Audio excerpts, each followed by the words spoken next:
Research in Alzheimer's disease started within Health Partners back at what is now Regents Hospital in the 1970s when Dr. Fry started a lab, and we've been going strong ever since.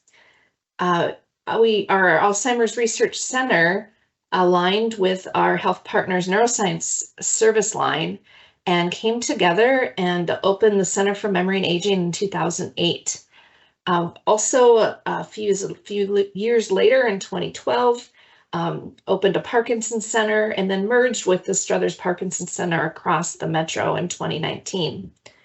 All of the research at Health Partners in the area of neurosciences, so everything brain and spine, reports up through our Neuroscience Research Center. And that's where we conduct our Alzheimer's and dementia memory research. So the goal of our Neuroscience Research Center, which includes our dementia research, really is to benefit our patients through not just research, but innovative care and programs that are focused on disorders of the brain and spine. When we look overall at our portfolio, we have currently 46 research studies, and you can see the different things that we study.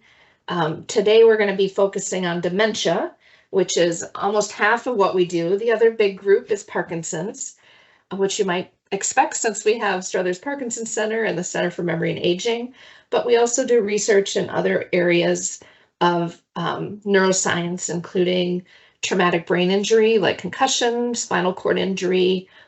We have some aging studies and even some studies in healthy adults.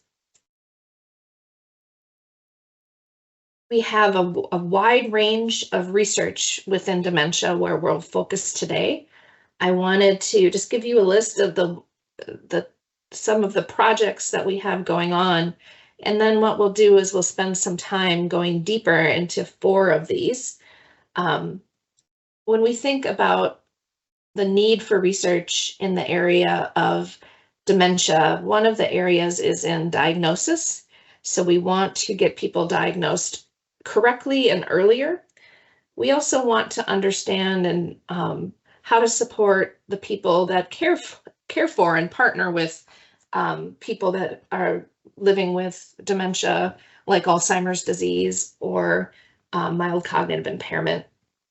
And then a lot of our work is also focused in developing treatments, and not just drug treatments, but non-pharmacologic or non-medication treatments as well, things like mindfulness or exercise. So at the end, we'll be open to questions if you want to learn more about some of these, but let's start now and let's dive in. The first project I want to go into, and we have some results. So these are all projects that are happening at Health Partners. So we'll start with the Minnesota Memory Project. This is what's called a longitudinal aging cohort, which means we follow people over time. The study started in 2010, 2009, quite a while ago. And just recently, within the last year, we finished our last year of 10 years of follow-up in our patient. The goal of this project is to find new ways to identify memory loss, to treat it and prevent it. This project was funded by the Regents Hospital Foundation and charitable dollars. So the goal for this study was to gather information over time. We were looking specifically in 3 groups of people. We're looking at healthy aging adults, 55 years and older.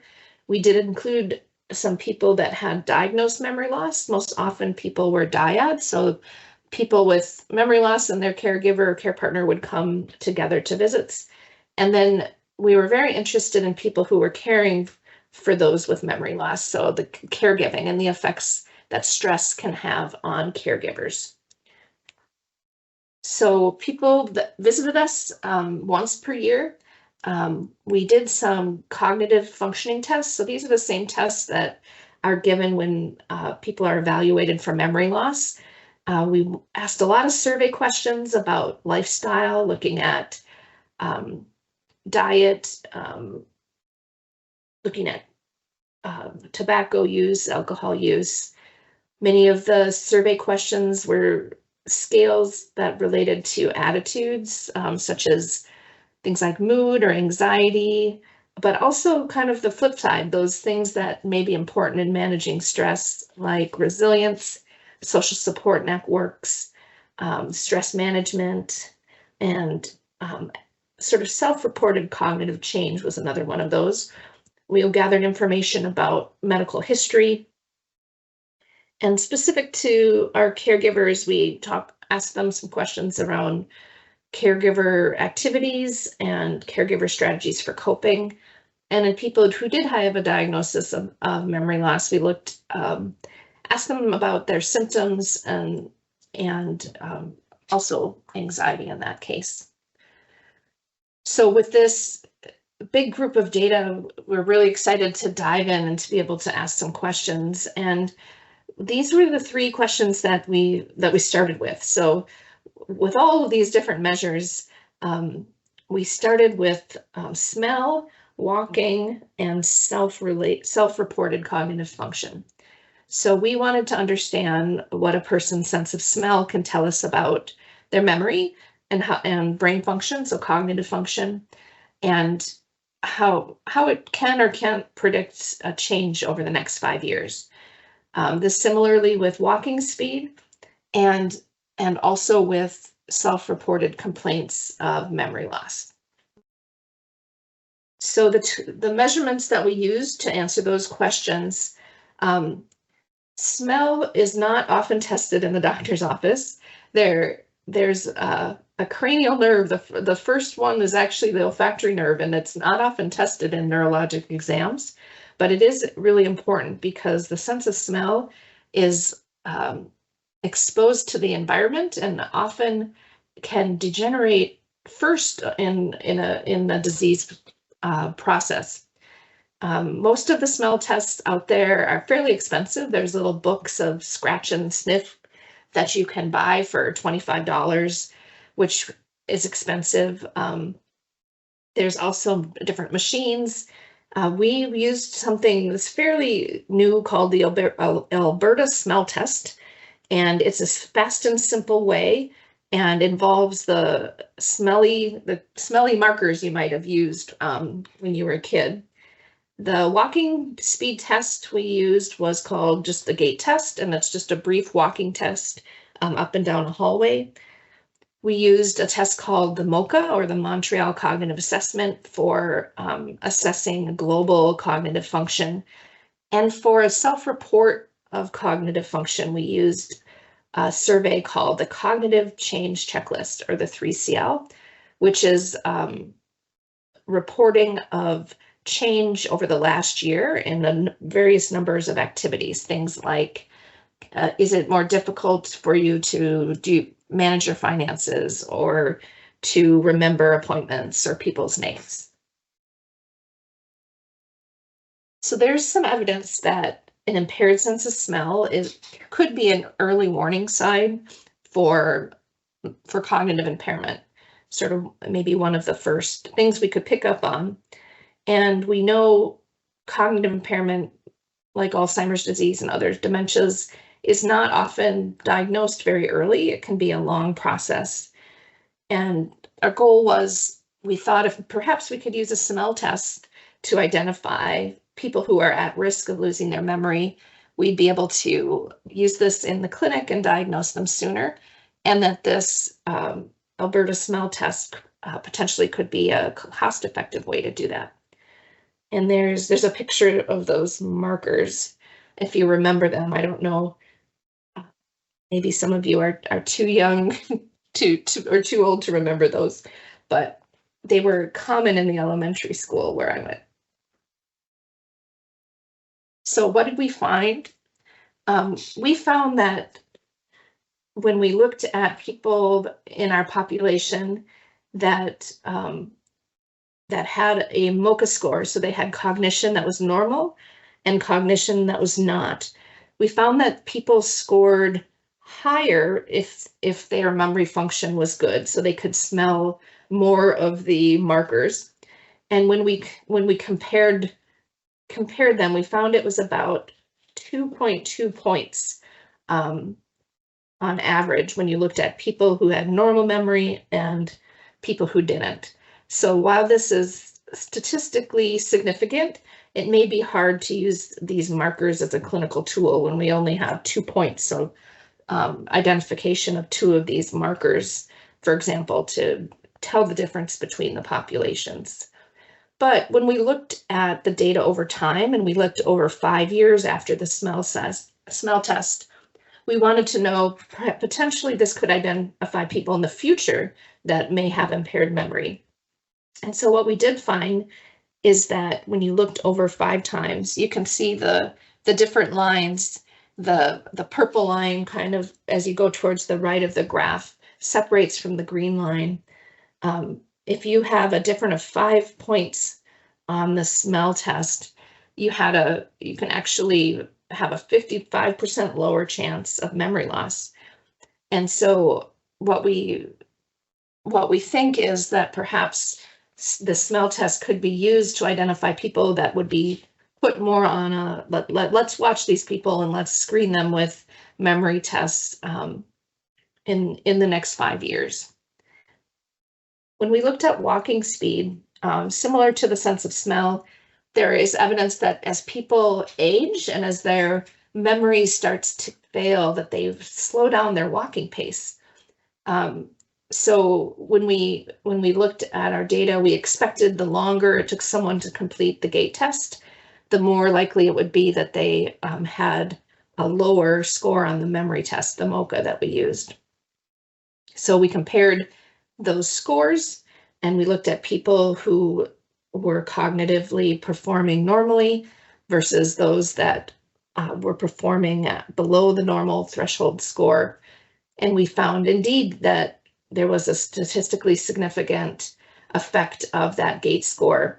But similar to the smell test, the amount of time was fairly small. So about a third of a second was what it was, but it was enough to be significant. It would be difficult in the clinic to measure time that accurately and use this as a way to detect dementia. Similarly, again, to the smell work, when we looked over the next 5 years, we found that the faster someone walks, the more likely they are to have good memory. And over time, you can see that with a difference of 3 seconds, with 4 seconds, you have a 60% chance greater of developing cognitive impairment. And so kind of similar to smell, perhaps this is something where we could test smell and walking speed at an appointment and identify people at risk in the next several years that we would want to do more memory screening. So moving on to our third research question that we addressed was based on people's own assessment of their memory. So some people, we call them the worried well. They worry about everything and they're worry their memory is not very good, but they actually are fine. But maybe they're not. And so we want to investigate it. So these are some examples of the questions in the cognitive change checklist. So information about remembering families and friends, remembering personal events, remembering conversations. So we're, again, comparing the scores on this 3CL in people who tested on the MoCA test. So this is an objective measure of memory.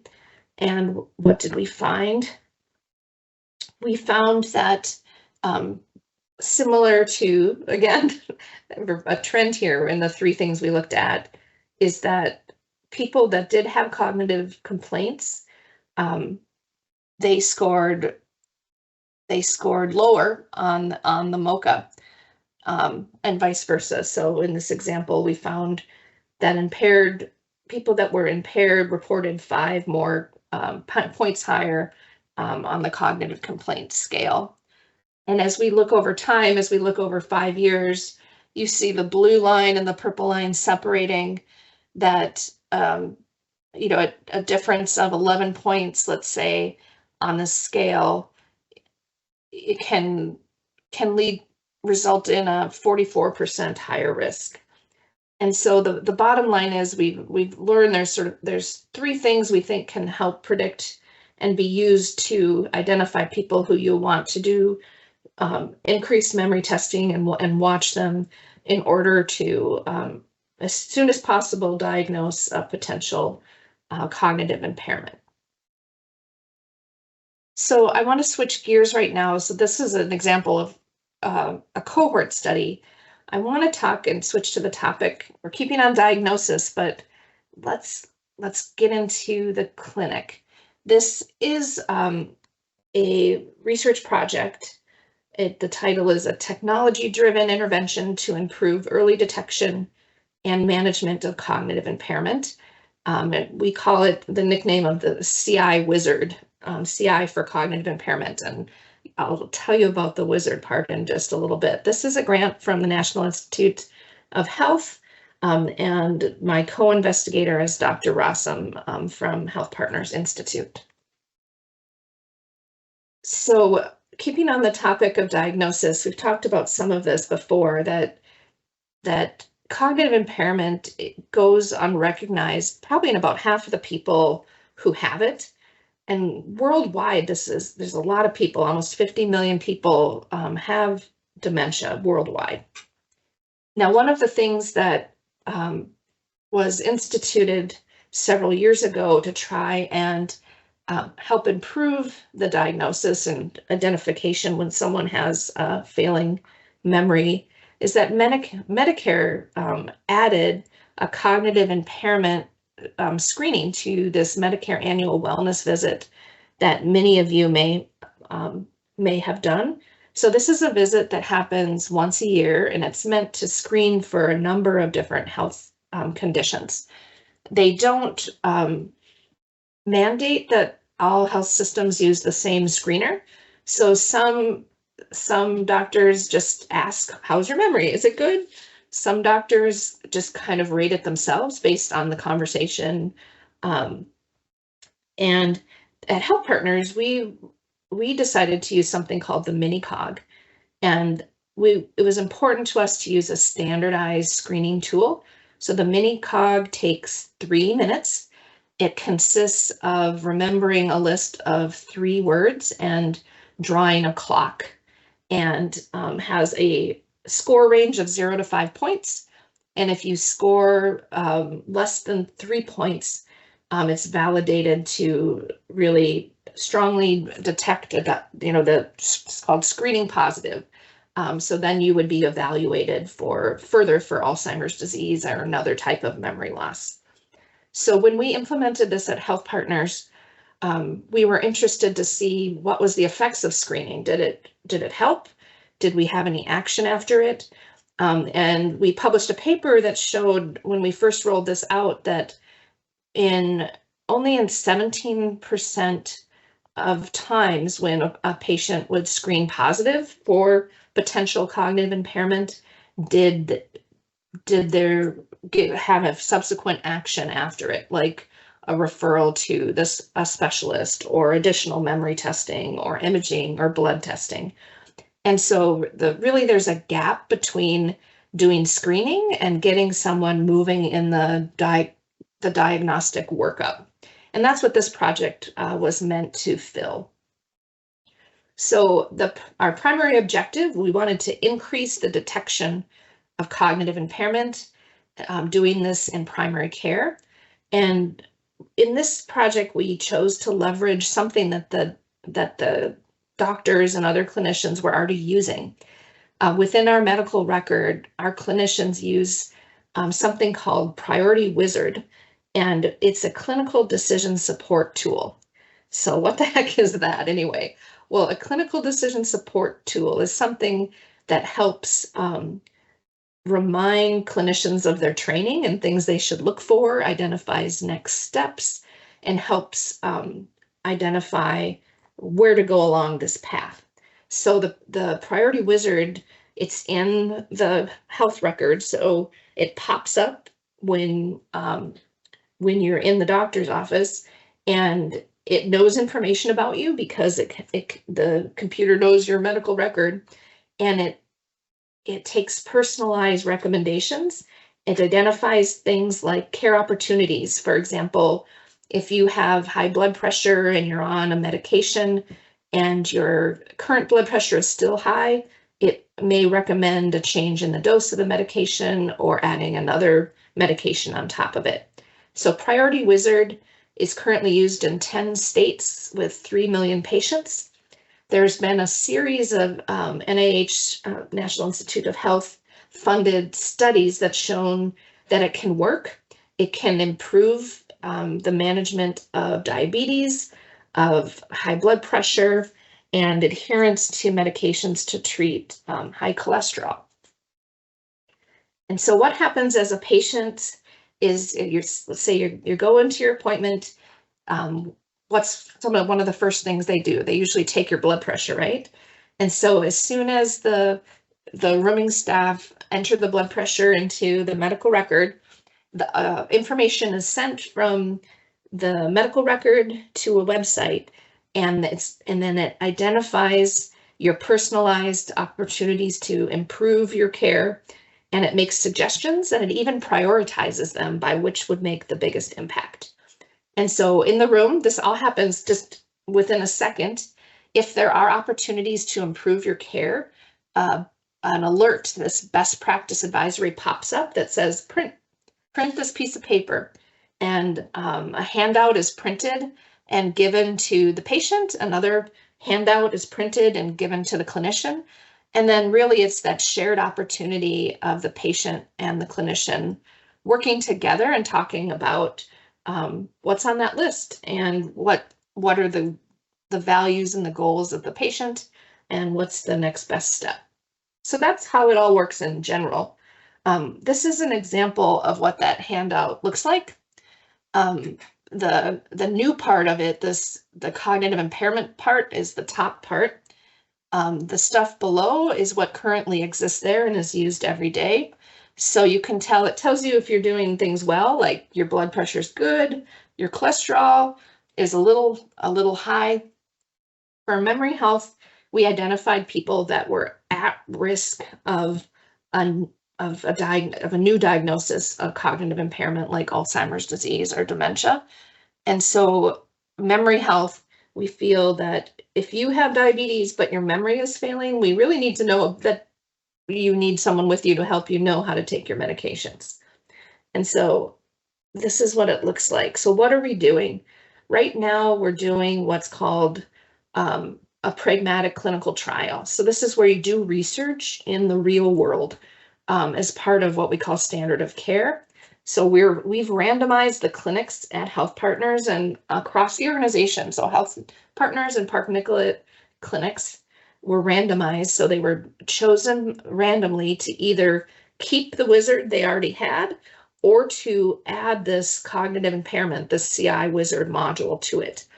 And what we've done, we've actually completed recruitment. So we randomized 38 of our clinics, and half of them had the new tool. We've accrued or enrolled more than 3,000 patients into the study, and now we're in the follow-up period. We're looking for the outcome in the medical record to be a new diagnosis of a type of dementia or mild cognitive impairment or Alzheimer's disease. And so the outcomes, we're not actually consenting patients and asking them questions. We're asking the questions from the medical record itself. This is happening at Health Partners. We also have what we're calling a replication site. So there's a organization called OCHEN, which is a large network of more than 2,000 clinic service areas in 39 states. And so we've taken what we've done very specifically to our work here at Health Partners in Minnesota, and rolled it out. And we haven't launched that yet. That will be launching hopefully in August. And so we'll be excited. Our follow-up period will be through March of next year. And maybe I can come back and share with you to see if this really helped move us from screening for dementia to identifying it and diagnosing it. All right, I want to switch gears a little bit. Let's talk about some treatments. It's switching gears from diagnosis to treatment. So I want to talk to you a little bit about something called transcranial magnetic stimulation. So it sounds kind of complicated. What is this thing? We'll call it TMS for short. So TMS uses magnets that are in a coil to the magnetic field actually can electrically excite or stimulate your neurons, your brain cells, and it's placed on the outside of your skull, and you can stimulate an area to have therapeutic effect. So this treatment is actually FDA approved, so FDA's Food and Drug Administration. It's used mainly for the treatment of drug-resistant depression. And actually at Health Partners, we have 2 clinical devices, 2 TMS machines that are used to treat depression, one in Woodbury, one in St. Louis Park. And then we have 1 research device that's located at the Neuroscience Center. So you can see this gentleman is sitting in a chair, kind of looks like a dentist chair. And then we have the machine and it's labeled Cool Beef 65. So this black kind of circular coil is actually where the treatment comes out of. And the idea is when you look at the brain of someone with Alzheimer's disease, you can see that there's certain parts of it that are not as active as they should be, and certain parts that are overactive. And the idea is that the magnetic stimulation can change the connections or change the activity of the brain long term. So there's research in Alzheimer's disease. They also are looking at it for treatment in stroke, pain, addiction, and even more recently, our team got a state grant to explore the use of TMS to treat symptoms after concussion.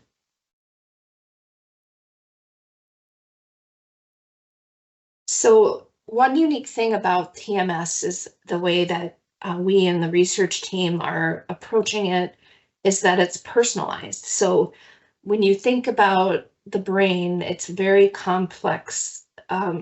Its organization, you have connections between your brain cells that are formed based on your experiences. And so my brain isn't going to look the same as Alita's brain, isn't going to look the same as your brain or your loved one's brain. And so we can actually look at the activity, so the electrical connections and wiring of the brain using imaging, using an MRI, but instead of looking at the anatomy, you actually look at the function of the brain. So this really colorful grid kind of visually can show us how these regions are connected.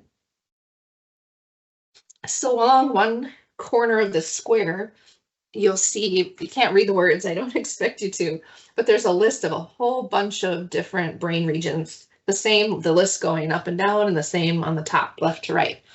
And then the colors, the red and the blue, show us which areas are talking to each other, and compared to what you'd say would be like a normal brain, are there areas in this brain that are overexcited or underexcited? And so you can look for those in rows and columns, and for each type of brain disorder, the parts of the brain will pop up as different, and then between individuals as well.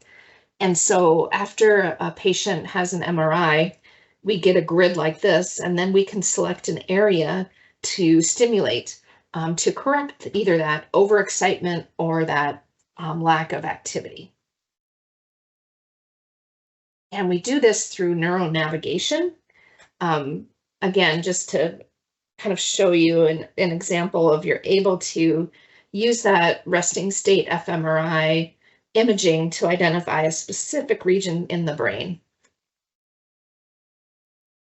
So at our Center for Memory and Aging, we have 3 TMS studies that have been active in this area.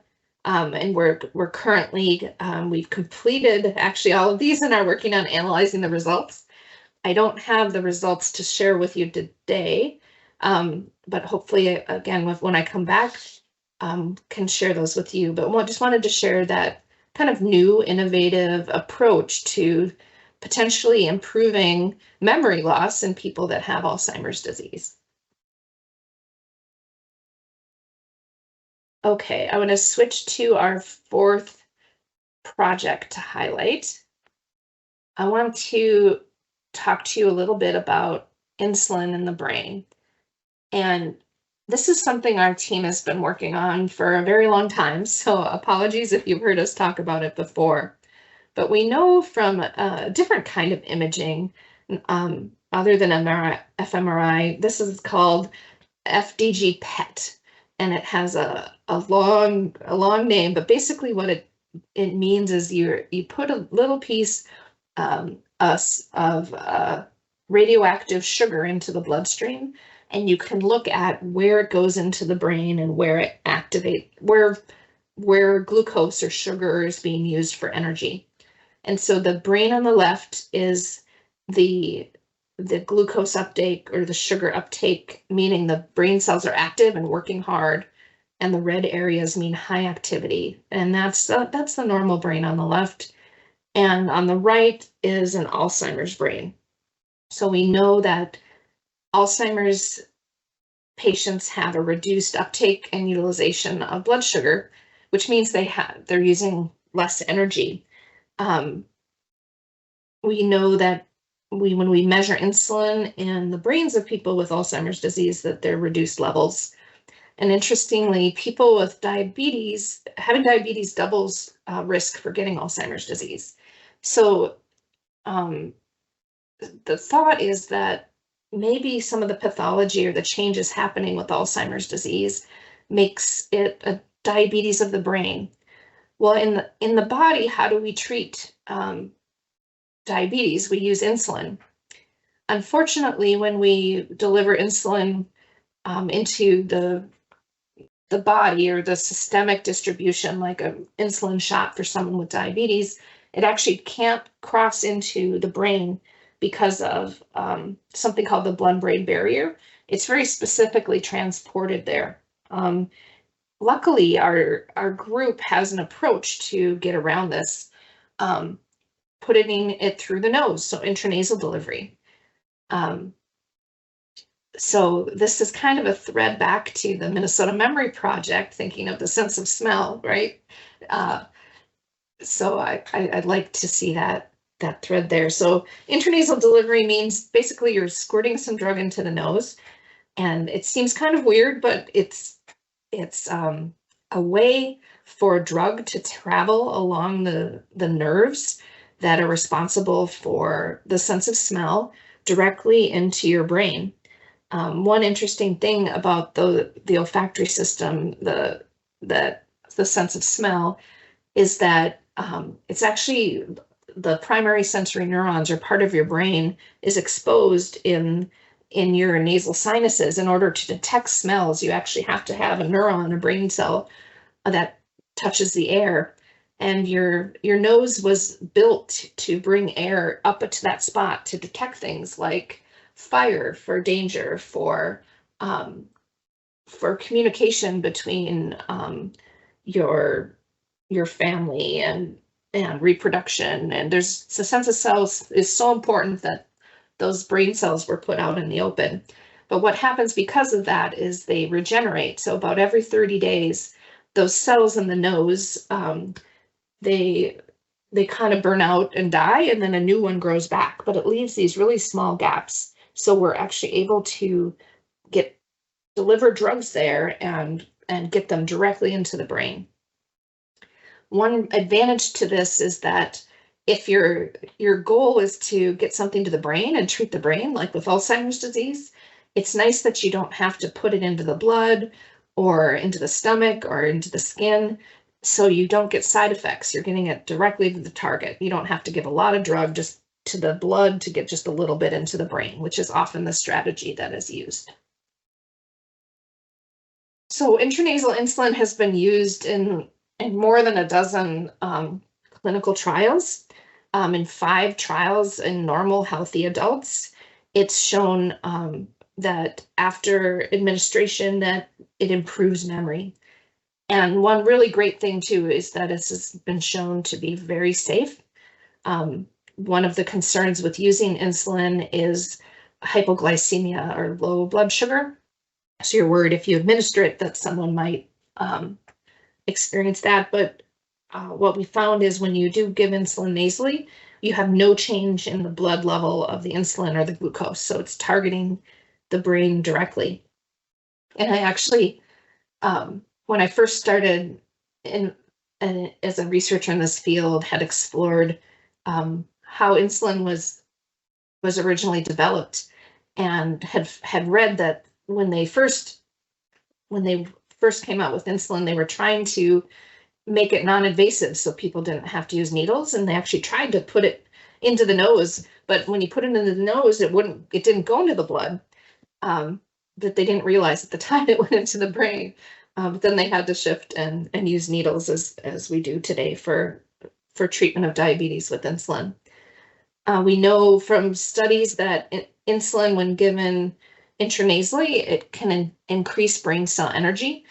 You can actually measure through a different type of imaging, something called ATP, which is our energy cycle. And that means the insulin's getting there. 6 clinical trials have been done in people with mild cognitive impairment or Alzheimer's disease. And they've shown that it improves memory there as well. So this is something our group is exploring, continuing to explore, and also using intranasal insulin to treat other disorders beyond Alzheimer's disease. We currently have an opportunity to participate in research. We are looking for healthy adults who would like to help us develop this intranasal insulin treatment. We're looking, a few details are here. Our next step in this work really is to administer insulin into the nose and then use a spinal tap to measure it in the cerebrospinal fluid. And we need to do this in order to move forward to our next step with the research. All right, so I wanted just to switch and talk about a few some of the advancements in research related to Alzheimer's disease. And I'm sure many of you have heard about the new drug treatments that are available. There are 3 of them. I'm focused here just on the second one that was approved, lecanemab, because this is the one we currently have patients that are receiving this new treatment at our Center for Memory and Aging. So lecanemab is approved, and Medicare covers it. It's an infusion that is given twice a month. It works because it's an antibody that binds to amyloid beta plaques, and amyloid is what builds up in the brains of people with Alzheimer's disease. And on average, people that receive lecanemab, the data shows will have less cognitive decline. Statistically, it's about 25% less cognitive decline. If you turn that into like a grade on a test, the people that in this research study that received the drug versus receiving a placebo, I think the difference, they compared it to someone getting a B- on a test or a C+.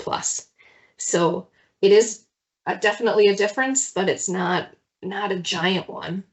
The medication is only for people with early Alzheimer's disease or mild cognitive impairment.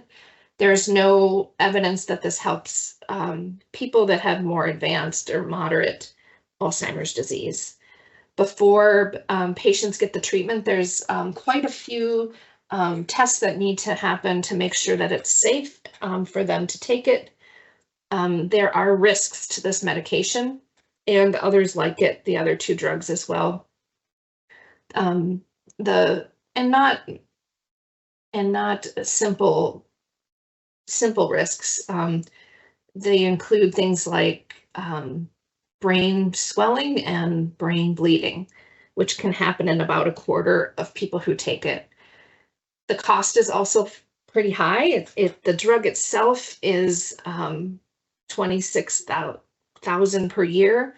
Medicare covers some of it, but people have different copays. There's also the cost of getting multiple MRI scans when taking it. So there is a controversy about the cost benefit with all of the risks and with the sort of debate about is that change in cognition, does that stand up to all of these other challenges? And they are more drugs that are in development taking these types of antibody treatments, and seeing if we can, instead of an infusion when you have to go into the clinic twice a month to get an infusion, if potentially we could make it into an injectable pen that you could take home and have this be more accessible to people to use at home. Those studies are in the works. In addition to these amyloid targeted treatments, there are other medications in the pipeline that are being developed, some related to tau proteins. Those also accumulate in the brain of people with Alzheimer's disease. Others that target brain inflammation, and similar to the insulin that we're working on, which is brain metabolism, is another area. And some that are looking at what's called synaptic dysfunction. So brain cells, the neurons, they talk to each other and they're connected, and they have those connections through what are called synapses. It's how they're wired together.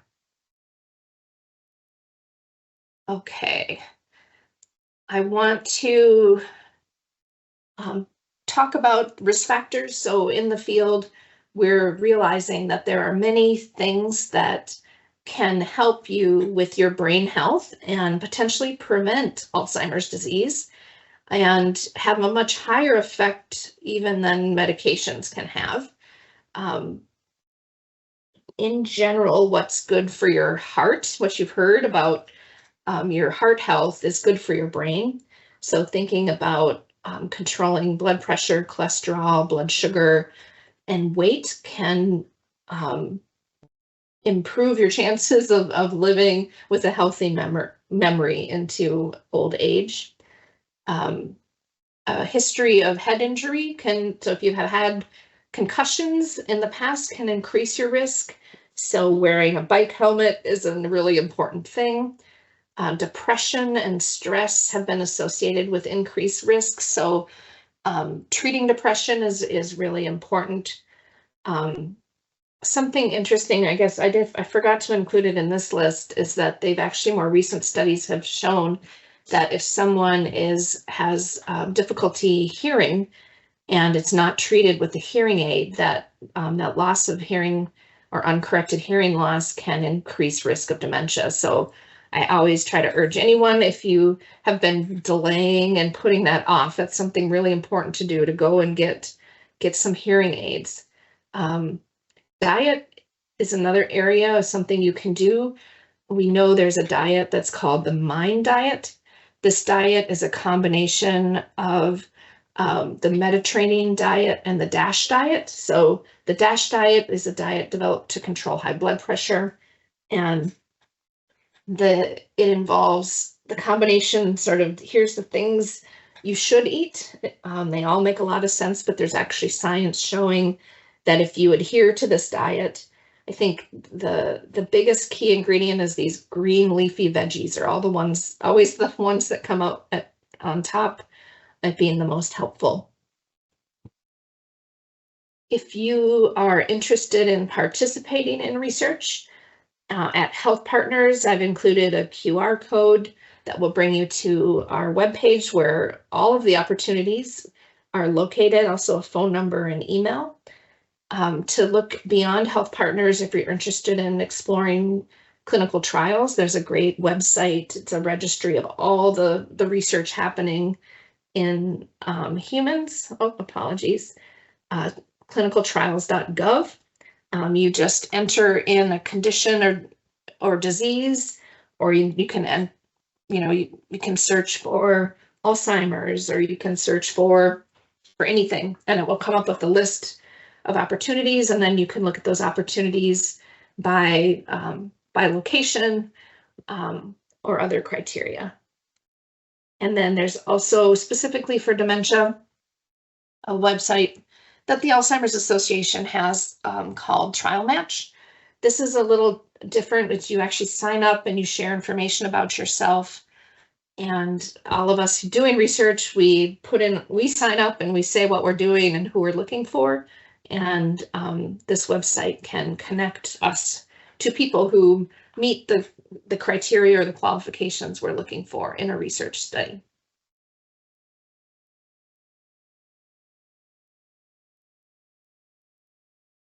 So back to the list of all of the dementia research happening here at Health Partners Center for Memory and Aging. I didn't talk about all of them. We do conduct industry-sponsored clinical trials. So these are the new drugs that are being developed and they're being tested at multiple sites around the country. We participate in those. We are just completing a study looking at a virtual reality therapy for people with Alzheimer's disease. We do drug development with preclinical research. And a big area I didn't get into is that we have a large number of things we do research on how to best support families and care partners. So we've just completed a study on mindfulness-based dementia care. And we have an ongoing research study looking at a program for care coordination or navigation called the Care Ecosystem. And again, I hope I get a time to return to you and share more. I could talk for quite a while with all the different projects, and know that this work is coming from a team of about 20 of us that conduct research here, and it's been a privilege to represent everyone's work and share it with you.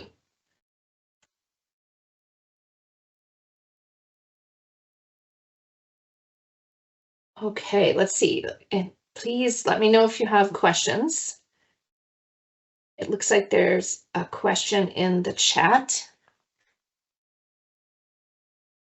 regarding insulin studies. What's keeping it from being more widely known and utilized, and how long does the improvement with insulin last? And this seems very promising, more promising than the work done regarding the plaques. Yes, I agree. So I think what's keeping intranasal insulin from being more widely used, I think it has to do with because it's intranasally administered and it directly targets the brain, it has to be the first of its kind of treatment. And when you're the first, it's always harder, both for the FDA and for getting grant funding. I think because this concept was pretty novel when we started work, it was difficult to get grant funding on it. I think also the focus on the amyloid treatments really hindered our ability to get funding in order to move it forward. So for those of you who don't know how research is funded, people like myself, we have to write grants, and it's kind of like a big long paper. Then we have to say, this is what we want to do. This is why it would work. This is how we're going to do it. This is why it's important. And this is why we're the best people to do it. And that grant is submitted to our peers, and we have a peer review process. And So we kind of read each other's papers and we score them. And you have to score really high. So maybe 1 out of 10 grants is given money. So you have to get a high score. And oftentimes, as scientists, we're tough on each other. And if there's this big theory that amyloid is the way to go, it makes it difficult to get funding for non-amyloid things. So I think that's one of probably the main reason that we haven't been able to move as quickly. There are also business reasons related to insulin as a generic drug. So it's not not something that's brand new that a drug company owns that they can monopolize for the years that they have on their patent. And it's complicated because we need the device, right? We have to put the insulin into something and to get it into the nose. So those are some other complicating factors. In terms of how long improvement lasts, the clinical trials have been different lengths. The longest was 18 months. And so we don't know yet, I guess I would say, but there was some evidence of persistent benefit in some people in the 18-month study. Really great questions. Thank you for those.